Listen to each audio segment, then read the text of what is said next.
Please hit like now and subscribe to support the channel. Thank you. Hello, welcome back to soulphotography.guru. Today we're just going to look at the development part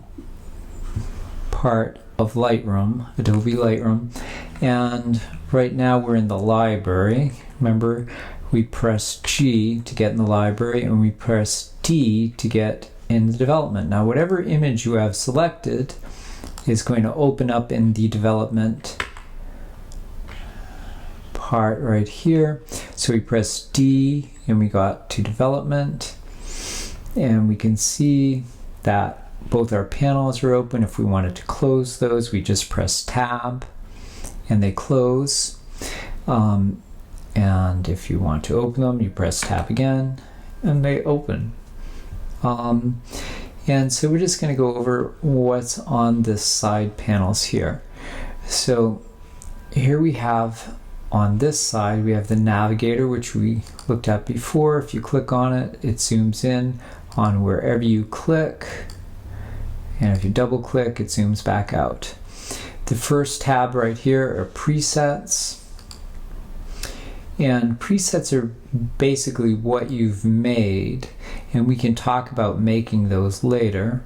But if you have presets and you click on one of them, it's going to do whatever that preset is set to do. Okay, but we're not going to even deal with that right now.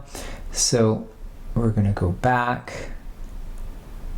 Undo that preset and close that. And then you have snapshots. We're not going to deal with that. History is very useful.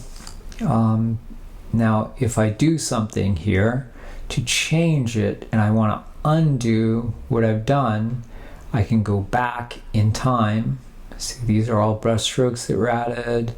Updated temperature, added brush strokes, exposure, shadows, and if I click back in time, it'll bring me back to wherever the image was before I made all those changes, which basically wasn't much compared to where it is now. So if I go back to where I am now, that's the latest, and back to where I am now, that's history, and that's very useful. You'll see coming up. Collections, we don't have to deal with that really. So basically we're just going to deal with presets and history on this side and the navigation. If we also go up here, you'll see that we can fill it with the image, or we can go the exact size of the image, whatever size it is will show up there. If you want it twice as big as what the exact size is, you go to that, or we can click here and choose any of these settings as well, as far as 8 times larger, 11 times larger, 4 times larger. Okay, but we're just going to use fit for now, because that'll stay in between these two panels when we have them open. Okay, so we're going to go back to this panel over on the right hand side. This is our histogram. This is showing you where the lights are, where the darks are, if it's underexposed or if it's overexposed. You can see little areas here are overexposed here. We can look at that a little later. You can pull this from one side to the other. I found it's not too useful for me, but you could try that and see if it's useful for you, because you can click on this and just pull it in one direction or another. So darker. I'm going to undo with Apple Z on a Mac and Control Z on a PC. So I'm going to undo to get back where we were. But if I wanted to, I can pull that over to one side, and you can see if I go to here now, to the overexposed, all those areas are overexposed. So I'm going to undo that with Apple Z or Control Z on a PC. I'm going to pull it over to the dark side here, and let's see.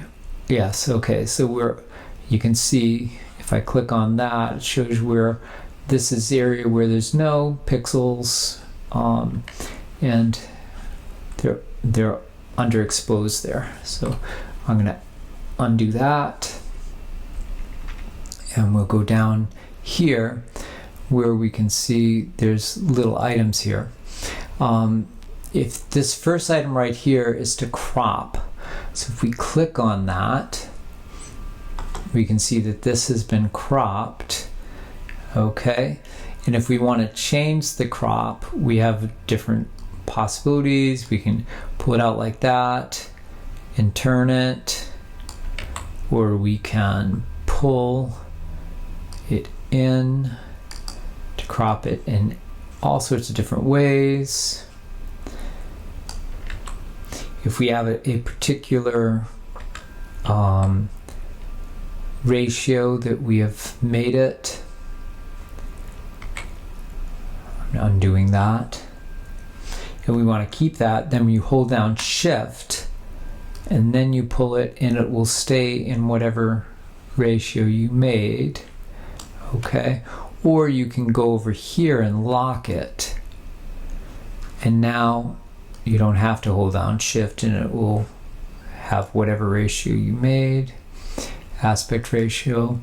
Right here, if you click on that, you can draw in a crop.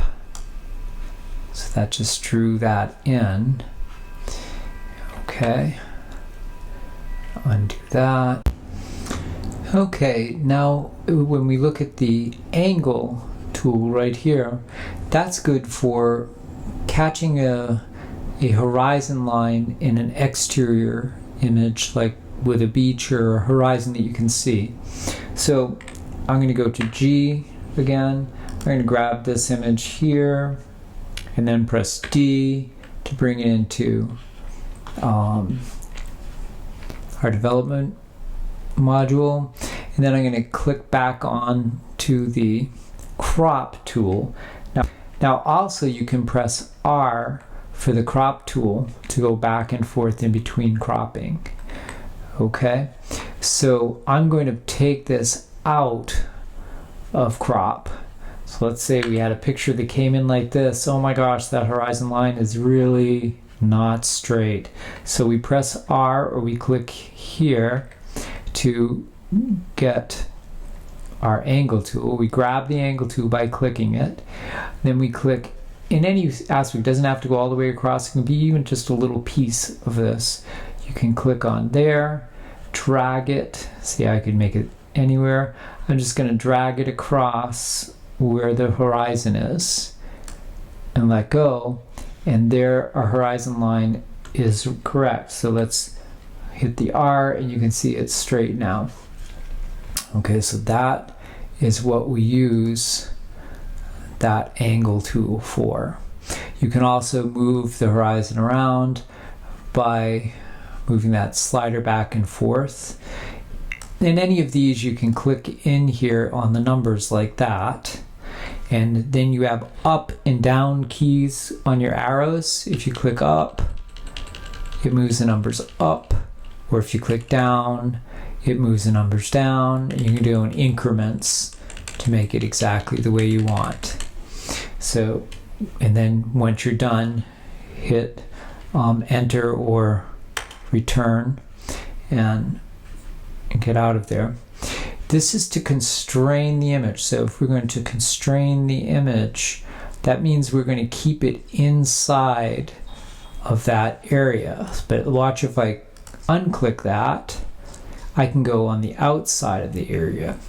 So if you find that you're outside of the area of the image, you know, in the background somehow, and the whole image isn't there, and you want to be inside it, just click that, constrain, and it will stay within the image. See that? It stays within the image. So we're going to go back to here, go back to there. Lovely. Okay. Pull that out. which is constrained. There we go, and press R, and the crop will go away. R, crop will come in. Okay. Next, we're going to look at the spot removal tool right here. So see you in the next video.